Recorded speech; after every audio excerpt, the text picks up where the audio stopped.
반갑습니다. 10월 3일 월요일 새벽 하나님께 올려드립니다. 함께 너 근심 걱정 와도 찬양 부르십니다.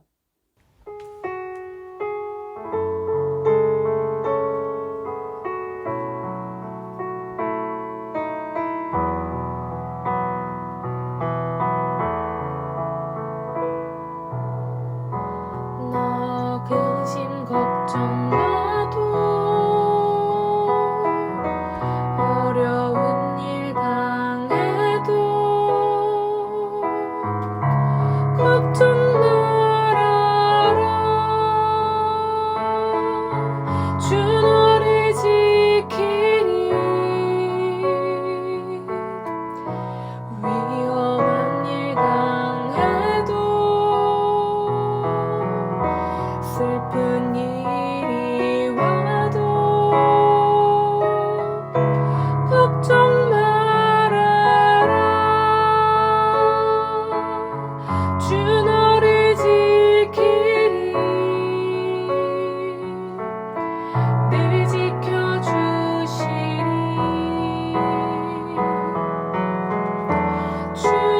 주님은 사랑 속에 거하라.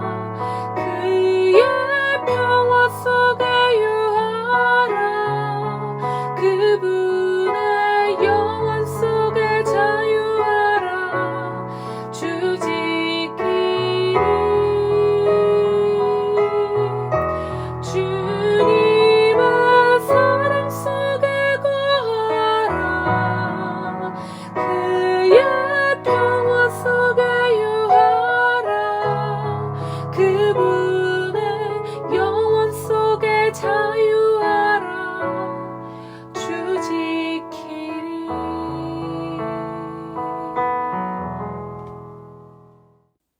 오늘 허락하신 하나님 말씀 마태복음 6장 25절에서 30절까지 25절부터 30절까지의 말씀 함께 읽겠습니다. 그러므로 내가 너희에게 이르노니 목숨을 위하여 무엇을 먹을까 무엇을 마실까 몸을 위하여 무엇을 입을까 염려하지 말라. 목숨이 음식보다 중하지 아니하며 몸이 의복보다 중하지 아니하냐. 공중의 새를 보라. 심지도 않고 거두지도 않고 창고에 모아들이지도 아니하되 너희 하늘 아버지께서 기르시나니 너희는 이것들보다 귀하지 아니하냐. 너희 중에 누가 염려함으로 그 키를 한 자라도 더할 수 있겠느냐. 또 너희가 어찌 의복을 위하여 염려하느냐. 들의 백합화가 어떻게 자라는가 생각하여 보라. 수고도 아니하고 길쌈도 아니하느니라. 그러나 내가 너에게 말하노니 솔로몬의 모든 영광으로도 입은 것이 이 꽃 하나만 같이 못하였느니라. 오늘 있다가 내일 아궁이에 던져지는 들풀도 하나님이 이렇게 입히시거든 하물며 너희일까 보냐. 믿음이 작은 자들아. 오늘의 기도 제목, 염려를 감사로 바꾸시는 주님을 더욱 신뢰하게 하소서. 염려를 감사로 바꾸시는 주님을 더욱 신뢰하게 하소서. 예수님은 인간 삶의 가장 원초적인 요소에 대하여 염려하지 말라고 오늘 말씀에서 명하십니다. 염려하지 말라. 목숨을 보존하기 위하여 먹고 마시는 생존의 기본 요소를, 몸을 보호하기 위하여 입어야 할 의복을 염려하지 말라 하십니다. 이때 염려를 뜻하는 헬라어 단어는 본래 분열하다라는 말에서 유래한 단어입니다. 마음의 분열이 염려를 가져옵니다. 압달락과 앞에서 말씀하신 것과 연결시켜 보면 마음이 하나님과의 완전한 관계를 떠나 만몬과 하나님으로 분열되어 있을 때 염려가 옵니다. 하지만 이 단락은 부의 축적이 아니라 보다 더 근본적인 생존의 문제에 관하여 말씀해 주십니다. 인간이 어떻게 염려하지 않고 살 수 있을까요? 내일 일은 내일 염려하라는 본문 뒤 34절의 말씀으로 미루어 보아 예수께서도 사람이 염려 없이 살아갈 수 없음을 인정하고 계십니다. 다만 무엇을 위한 염려인가가 문제인 것이지요. 또한 인간의 삶이란 생존을 염려하지 않을 수 없다는 것을 인정한다면 반면에 이 염려를 통하여 생존의 문제가 해결될 수 없다는 것도 인정해야 함을 말씀해 주시는 것입니다. 근본적으로 생명은 하나님께 속한 것입니다. 생명의 보존은 먹고 마시는 그리고 있는 재물에 달려 있는 것이 아니라 생명의 주인이신 하나님께 달려 있음을 믿습니다. 그러므로 제자의 삶은 의식주의 염려가 아니라 하나님의 나라와 의에 의해서 지배되고 결정되는 삶, 종말론적인 삶을 살아야 합니다. 26절 자연세계를 들어서 염려의 불신앙을 말씀하십니다. 창조주 하나님께서 새도 먹이신다 하물며 창조의 왕관이라고 일컫는 인간을 돌보시지 않겠는가 말씀해 주시는 것이지요. 새 어떤 존재입니까? 씨를 뿌리지도 않고 거두지도 않고 곳간에 들이지도 않습니다. 그러한 새의 창조주에 대한 절대적인 신뢰를 들어 염려해서는 안 되는 이유를 콕 집어 말씀해 주십니다. 이 새의 모습은 땅의 재물을 축적하며 만몬을 통하여 생존을 보장하려는 사람들과는 정반대의 모습인 것입니다. 그러므로 이는 생존을 위한 인간의 노력을 부정하려는 것이 아니라 인간의 창조주에 대한 믿음 없음을 비판하신 것이지요. 27절 이번에는 염려가 의미 없는 것이라는 점을 이성적으로 좀 생각해 보라 말씀하십니다. 염려가 무의미한 것은 사람이 자기의 키조차 한치도 1cm, 1mm도 연장할 수 없는 무능력자이기 때문입니다.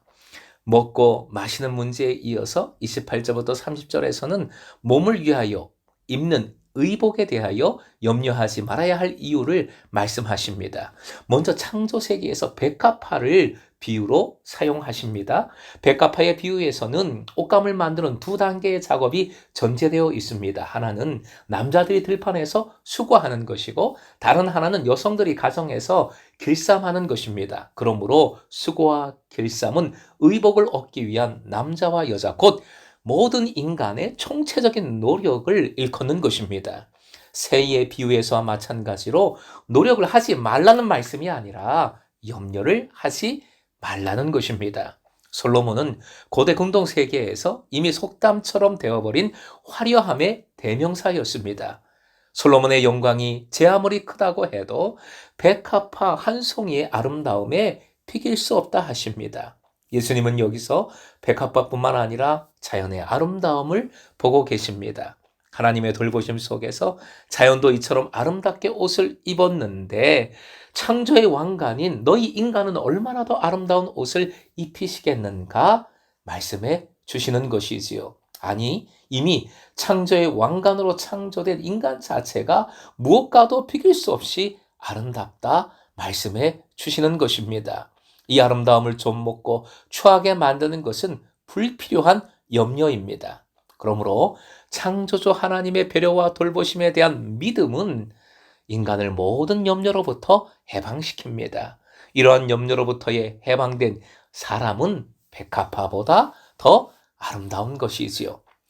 믿음이 적은 자들아 라는 표현은 마태복음에서 여러 차례 나오는 말인데 이것은 이러한 믿음이 없는 사람들을 뜻합니다. 마태복음에서 믿음은 인간을 사랑하시고 돌보시는 하나님께 대한 신뢰를 의미합니다. 보잘것없는 들풀도 창조주 하나님께서 이처럼 아름다운 옷으로 입히시는데 백합화와는 비교할 수 없는 창조의 가장 소중한 왕관인 인간 하나님께서 얼마나 더 아름답게 입히시겠는가. 바로 이러한 고백, 믿음, 하나님께 대한 신뢰를 붙들 때에 온전히 제자의 삶을 살 수 있습니다. 반대로 염려는 이 신뢰의 결여일 뿐인 것이지요. 사랑하는 금성의 제자 여러분, 염려에 마음을 빼앗기지 마십시오. 하나님께 대한 마음을 염려에게 나누어 주지 마십시오. 정확히 표현하면 솔직히 염려가 되지만 생명의 근원이시요 창조의 능력을 지니신 하나님을 더 신뢰하십시오. 그래서 하나님을 더욱 의지할 때에 염려를 감사로 바꾸시는 주님의 은혜를 경험하시기를, 주님과 더 깊은 교제로 행복한 삶을 누리시길 주님의 이름으로 축원드립니다.